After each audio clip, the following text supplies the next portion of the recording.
You are tuned into Unmuted, and I am Judge E.J. Russell, your host. We have so many things to talk about all over the gamut about what's going on in politics, entertainment, and just community in general. Thank you for joining us today. We're going to start out with what is somewhat new. The federal judge, Henry Wingate, late Sunday night, signed an order dismissing most of the charges in a lawsuit that had been filed by the NAACP to dismiss most of House Bill 1020. We talked a lot in our first season about House Bill 1020, which was a bill enacted by the majority Republican Mississippi legislature, expanding the jurisdiction of the Capital Complex Improvement District, as well as adding a court for crimes that may have been committed in that district. Well, some people, like the CCID, and other people are adamantly opposed to that entity. But it's set up, it's operational, the vehicles are everywhere. So they have a strong force. I'm not sure exactly what their numbers are, but they are out there. Now, under the law signed by Governor Tate Reeves on last year, the Supreme Court Justice, Chief Justice, will be able to appoint judges and prosecutors to handle the crimes that have been committed in that district. Keep in mind that Jackson, Mississippi has 150,000 residents. It's run by Democrats, and 82% of that population is African Americans. The NAACP contended that the citizens were being denied their rights to be able to elect the judges, because that's what the Constitution says, is that the judges in the state should be elected. However, there's a proviso that for a specific purpose, the Chief Justice of the Supreme Court has the authority to appoint judges.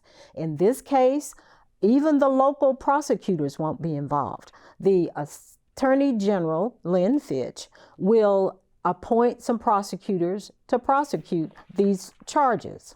Now, people convicted in most municipal courts face time in a local jail setting. Now, those convicted in this new court will be held in a state prison near people convicted of much, much more serious felony crimes.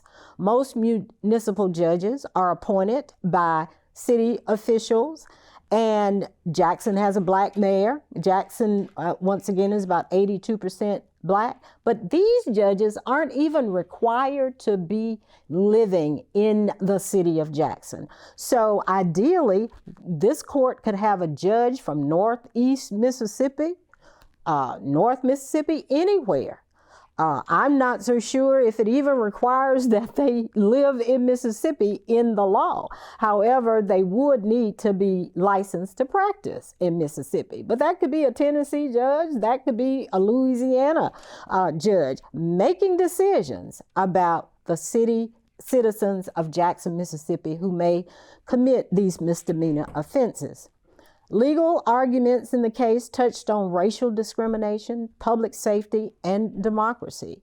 It is also my understanding that there may be some civil cases handled in here. If the specific purpose for creating this court, appointing these judges who don't live in the area, appointing prosecutors from the Attorney General's office who can live anywhere but come in for court and those kinds of things, then why are civil cases also being heard in that jurisdiction? If the goal of this whole House Bill 1020, the expansion of the police department under a capital authority, and the creation of this court, then why are civil cases?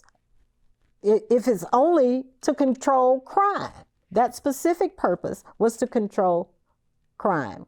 Now, the NAACP intends to appeal the ruling, and Lynn Fitch, who is our Attorney General, has said that she will continue to defend the basis of the law and perform her duties to help protect the people of Jackson from suffocating crime that plagues the city, said her chief of staff. Now, one thing very, very interesting in this whole thing is that in September, the Mississippi Supreme Court struck down part of the same law that would have required the state chief justice to appoint 4 circuit judges to serve alongside the 4 currently elected circuit judges in Hinds County. And that is back to the one that Judge Henry Wingate said that the Chief Justice could go ahead and appoint.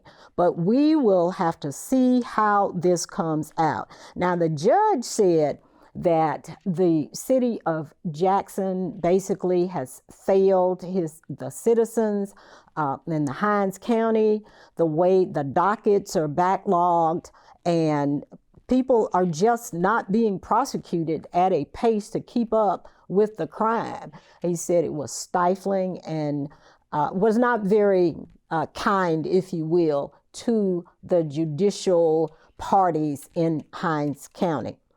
Now, moving on to the city of Jackson, the first homicide victim of 2024 was a 14-year-old who was killed in a drive-by shooting. Tragic. 14 years old, drive-by shooting. Cowards in a car who could shoot any of us at any time in a drive-by scenario. Now, this curfew on weekdays, it will be from 10 p.m. to 6 a.m. And then on weekends, it will be from 12 a.m. at night until the next morning. The ordinance also mandates that students must be in school from 7:30 a.m. to 3:30 p.m. Monday through Friday during the school year.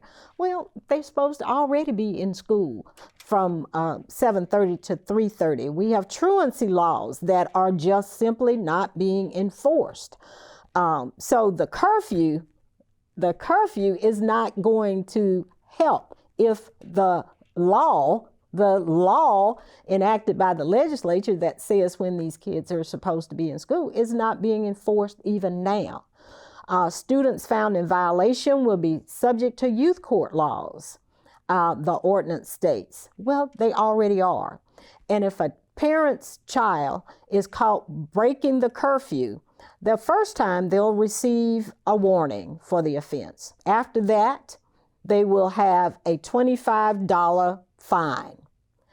Then after each successive violation of the curfew, it's another $50 for each one of them. Chances are most of these families who have children out in the middle of the night may not have the resources. So what happens next? I'm not sure if that ordinance is clear. If a parent cannot pay that fine, because if your child is just out in violating curfew once a week, you are already at $100 for the first month. And then it continues to go up.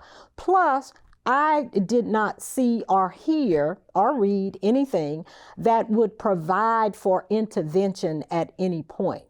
But what is that holistic intervention piece, if you will, to try to solve a problem with a family? Because if a child is out, it's apparently there is. Now we're going to take a short break and we'll be back with Unmuted.